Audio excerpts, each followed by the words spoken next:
Welcome, fellow truth seekers, to a quest that's as intriguing as it is enigmatic.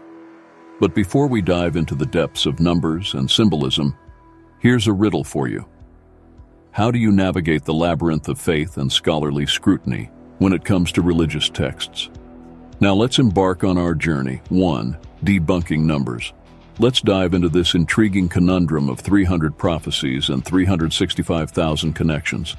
But first, a sprinkle of wisdom from old man Gino, the wise wanderer. Don't believe everything you hear, especially if the numbers sound as wild as a kangaroo on caffeine. 2. The quest for 300 prophecies. Gather round, dear explorers, as we unravel the mystery. First, the 300 prophecies claim seems as elusive as finding a polar bear in the Sahara. Biblical scholars have a hard time agreeing on an exhaustive list of prophecies fulfilled by Yeshua. Some say less, some say more, but 300?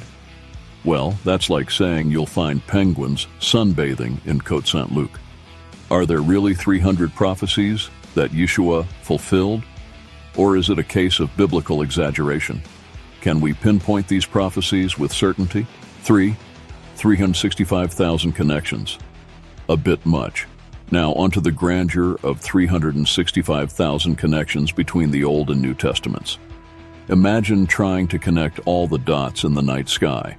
It's a constellation-sized challenge. The New Testament is packed with references to the Old, but 365,000. That's like trying to count every grain of sand on a beach while sipping maple syrup in Montreal. Can we realistically trace 365,000 connections between the two testaments, or is this a number plucked from the clouds? What qualifies as a connection in this context? 4. The murky waters of numerology. Now, my friends, here's where things get curiouser and curiouser. These numbers might be more about symbolism than scholarly rigor. 300, a nod to the perfection of the Holy Trinity, and 365,000, perhaps a nod to the days in a year.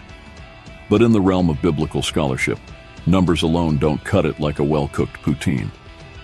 Are these numbers more about symbolism and religious significance than concrete scholarly analysis? What should we prioritize when interpreting biblical texts? 5. The search for truth. So, here we are, on a quest for answers. While the idea of Yeshua fulfilling prophecies and biblical connections is undeniably fascinating, let's tread with the caution of a Montrealer navigating snowy streets. The numbers may be as elusive as old man Gino's secret stash of maple syrup. Food for thought. What's your take on the role of symbolism and interpretation in religious texts? How can we balance faith and scholarly inquiry when exploring these claims? Here are 2 thought-provoking questions to wrap it all up. In your view, how can faith and scholarly analysis coexist when interpreting religious texts and their numerical symbolism? What role do numbers and symbols play in your understanding of religious beliefs and texts? Oops, I feel as though I am out of time. Gino DiCaprio brought all of this to your attention. There are always more tales awaiting discovery, so don't worry. Till then, keep discovering.